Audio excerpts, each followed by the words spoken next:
हंत्रे नमः।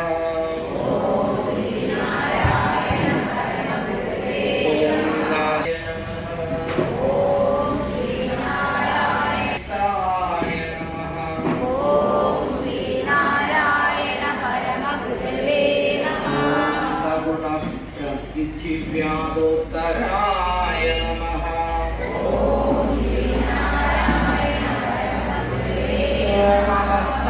त्रय साक्षिणे नमः।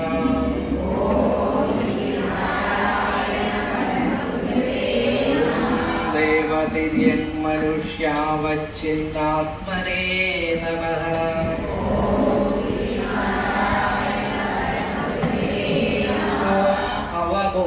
अवबोधितमायामय प्रपञ्चाय नमः।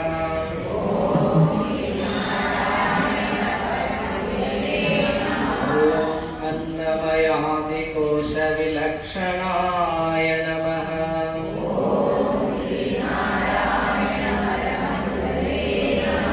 वर्णाश्रमाख्याच आज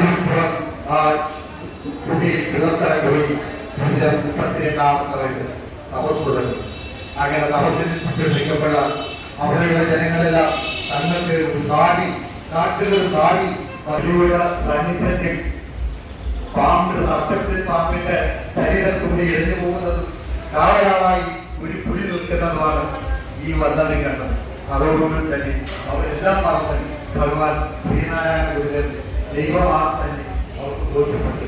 അവർ സങ്കടത്തോടുകൂടി ഭഗവാനെ അപേക്ഷിച്ചു, ഭഗവാനെ ഞങ്ങൾക്കൊരു ക്ഷേത്രം വേണം, ഞങ്ങൾക്ക് ആരാധിക്കേണ്ട ഒരു സ്ഥലം വേണം, അതിനകത്ത് ഒരു മാർഗം കണ്ടുവരണം എന്ന് ഗുരുദേവനോട് ആ നാട്ടിലെ ദൈവത്തെ കാണാൻ വന്നിട്ടുള്ള ആ നാട്ടിലെ ആൾക്കാരോട് ഗുരുദേവൻ പറഞ്ഞു പരിഹാരം ഉണ്ടാക്കാം. അങ്ങനെ കുറച്ച് സമയം നിന്നപ്പോൾ ഗുരുദേവൻ ശിഷ്യന്മാരോട് പറഞ്ഞു നമുക്ക് അതിനൊരു സമയം കണ്ടെത്തണം, നമുക്ക് അതിനൊരു പരിഹാരം കണ്ടെത്തണം എന്നുള്ള ഒരു തീരുമാനത്തിൽ ശിഷ്യന്മാരോട് പറഞ്ഞ് അങ്ങനെ നെയ്യാ